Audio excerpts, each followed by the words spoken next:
झारखंड में करीब 70 लाख मतदाताओं के नाम कट सकते हैं। जी हां, आपने बिल्कुल सही सुना, 70 लाख के करीब मतदाता। क्योंकि झारखंड में एसआईआर शुरू हो गया है और अभी तक जो अपडेट आ रहा है उसके अनुसार लाखों नाम अब तक कट चुके हैं।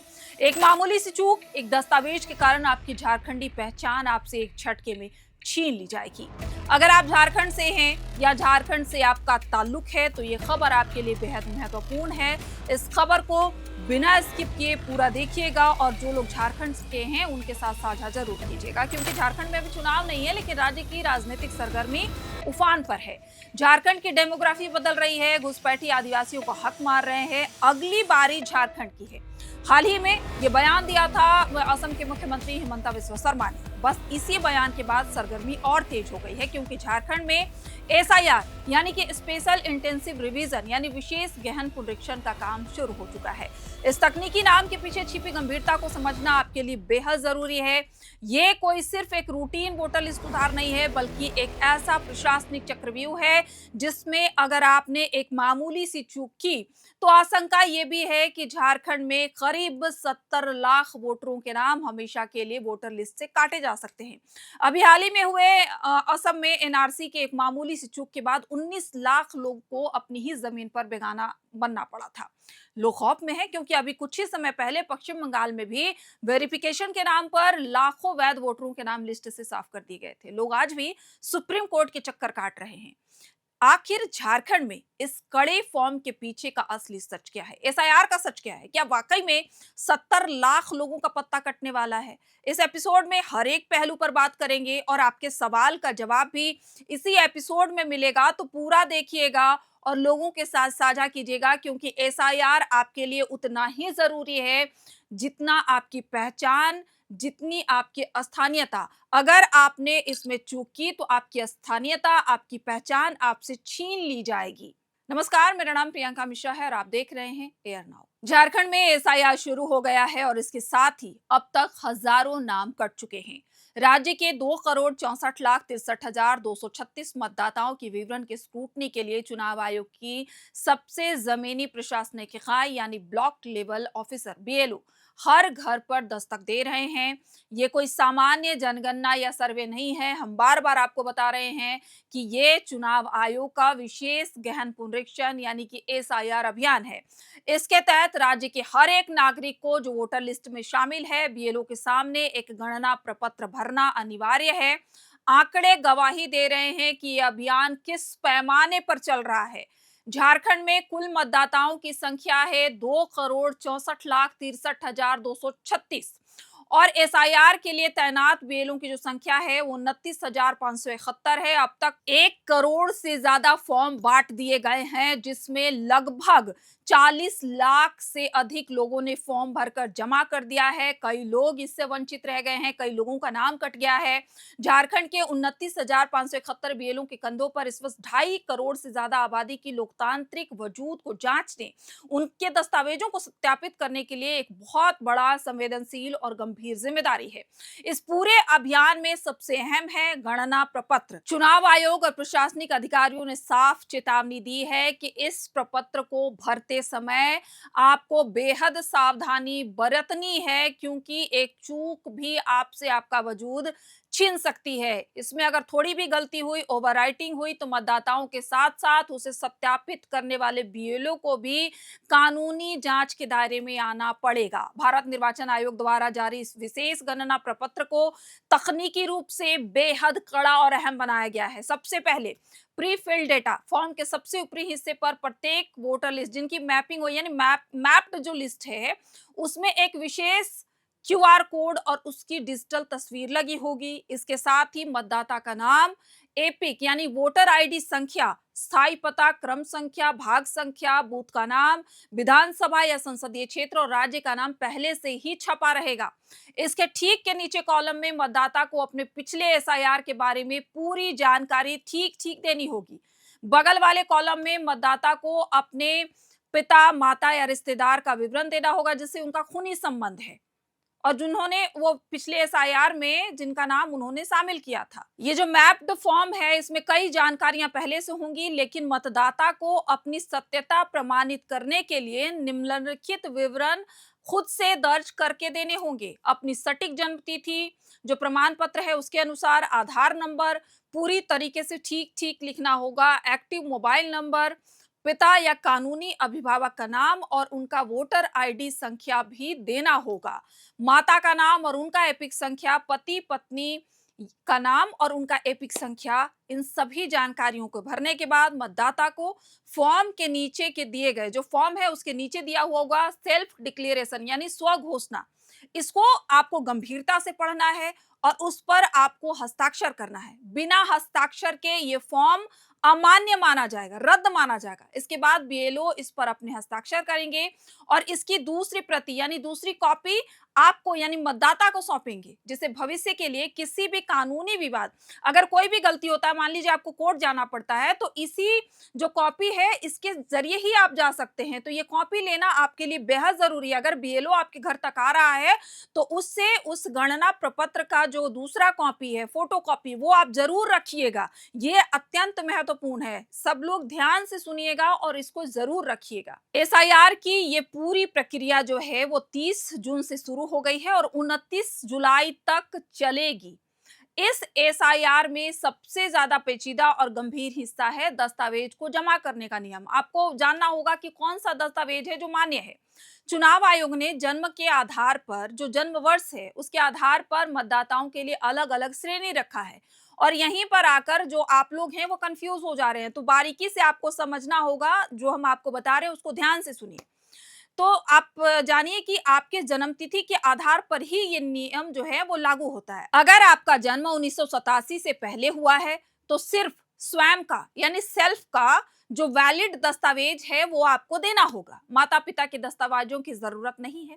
लेकिन अगर आपका जन्म 1987 से 2004 के बीच हुआ है तो खुद के दस्तावेज के साथ साथ माता और पिता में से किसी एक का आपको वैलिड दस्तावेज जमा करना है। वहीं अगर आपका जन्म 2004 के बाद हुआ है तो खुद के दस्तावेज के साथ साथ माता और पिता दोनों के दस्तावेज आपको इस गणना प्रपत्र के साथ जमा करना है। चुनाव आयोग ने वैध दस्तावेजों की एक विस्तृत सूची भी जारी की है, जिसके बाहर का कोई भी कागज स्वीकार नहीं होगा। जो लिस्ट चुनाव आयोग ने जारी किया है उसके अनुसार ही आपको कागज देना होगा, तभी मान्य होगा। इसके अनुसार सरकारी सेवा से जुड़े जो लोग हैं उनके लिए जो दस्तावेज है वो केंद्र सरकार, राज्य सरकार, पीएसयू के नियमित कर्मचारियों या पेंशन भोगियों को जारी कोई भी पहचान पत्र या पेंशन भुगतान आदेश जो है वो मान्य होगा। 1/7/1987 से पहले भारत में सरकारी, स्थानीय प्राधिकारी, बैंक, डाकघर, एलआईसी, पीएसयू द्वारा जारी कोई भी पहचान पत्र,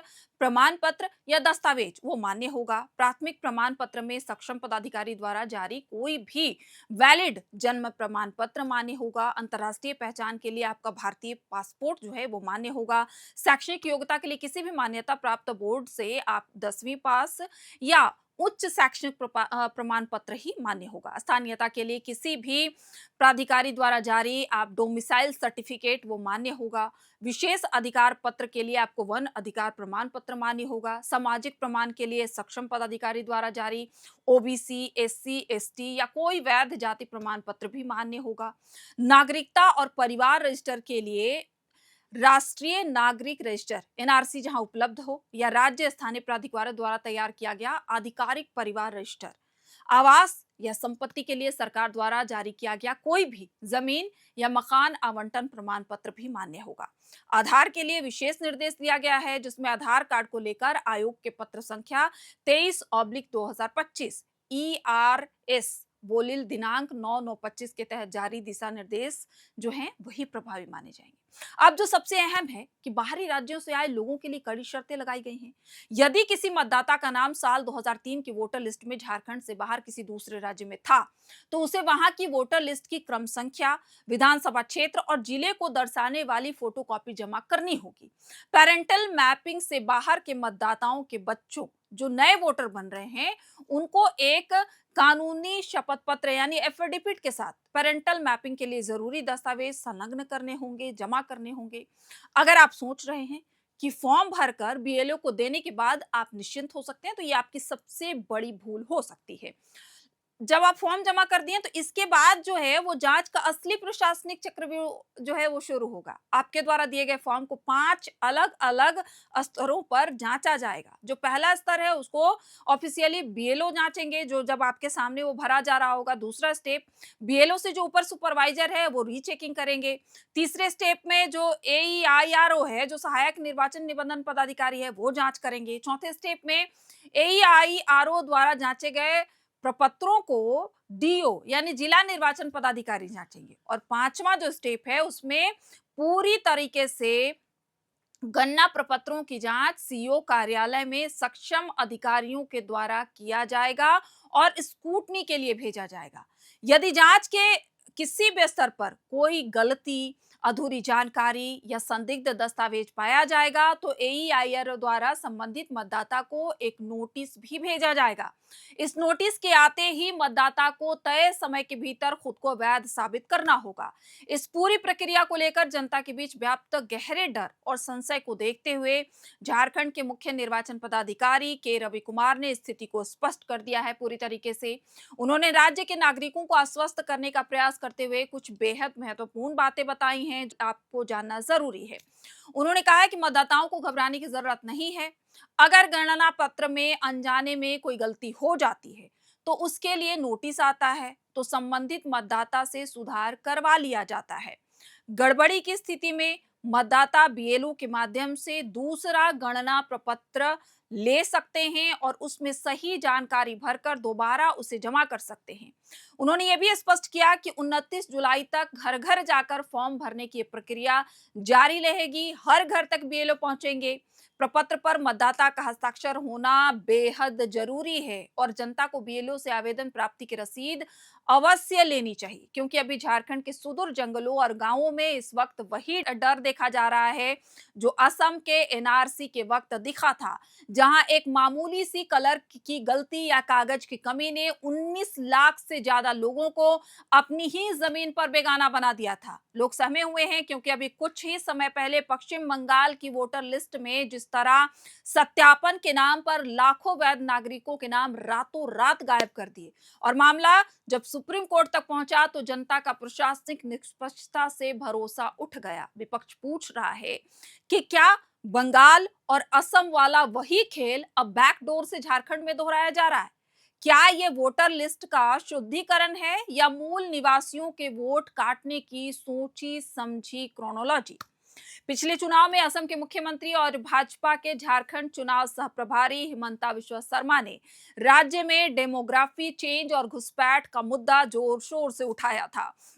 उन्होंने बार बार ये दावा किया कि संताल परगना और अन्य सीमावर्ती इलाकों में बाहरी घुसपैठियों के कारण मूल निवासियों की आबादी का संतुलन बिगड़ रहा है।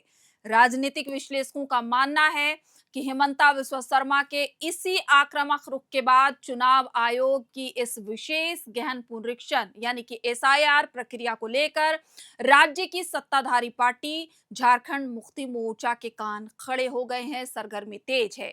जेएमएम को डर है कि फर्जी नाम हटाने के इसी नैरेटिव की आड़ में कहीं राज्य के लाखों वैध और गरीब आदिवासी मतदाताओं को चुनावी प्रक्रिया से बाहर करने की साजिश तो नहीं रची जा रही है।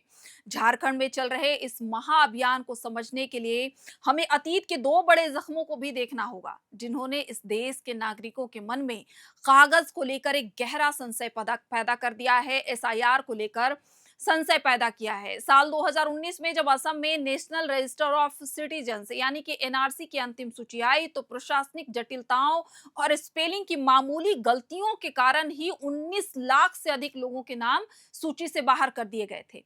इनमें से बड़ी संख्या उन गरीब, निरक्षर और आदिवासियों की थी जिनके पास अपनी नागरिकता साबित करने के लिए लिंकेज डॉक्यूमेंट्स या दशकों पुराने कागजात नहीं थे। आज झारखंड के ग्रामीण इलाकों में भी लोग अपने बंद बक्से में पुराने रिकॉर्ड इसी डर से खंगाल रहे हैं कि कहीं असम जैसी प्रशासनिक पेचीदगी उनके लोकतांत्रिक वजूद को ही ना मिटा दे, क्योंकि यहाँ पे आदिवासी मूलवासी जो पुराने जमाने के हैं वो उनके पास शायद वो पेपर्स ना हो।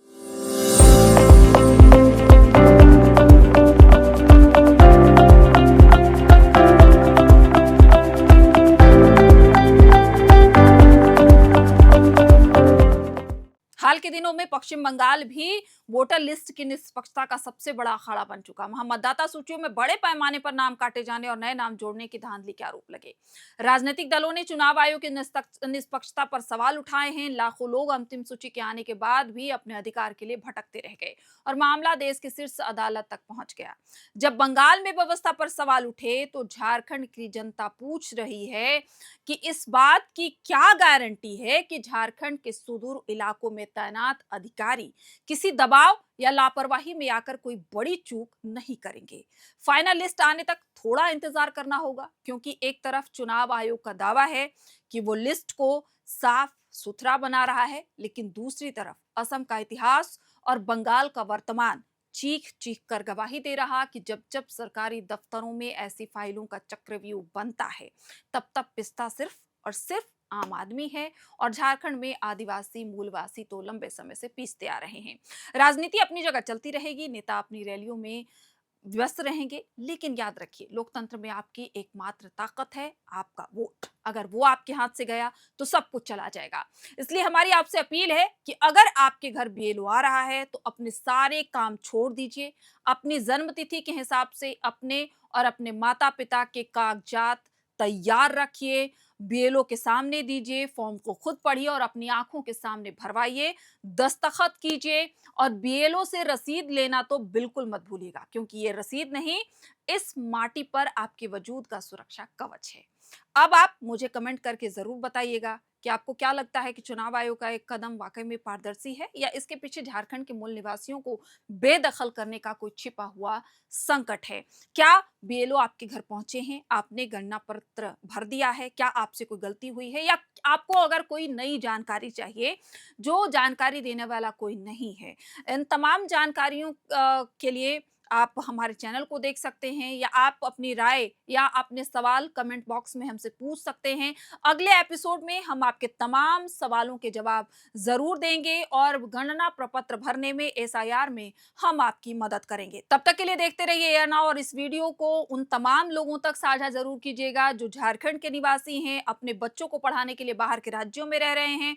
उनसे भी इस एसआईआर में शामिल होने और गणना प्रपत्र भरने की अपील जरूर कीजिएगा। इस वीडियो को उन तक पहुंचाइए जो अभी तक एसआईआर से अनजान है। अब सभी का बहुत बहुत शुक्रिया, देखते रहिए AR now. FRP pressure vessels are made using fiber reinforced plastic, a powerful combination of high strength glass fibers and corrosion resistant resin.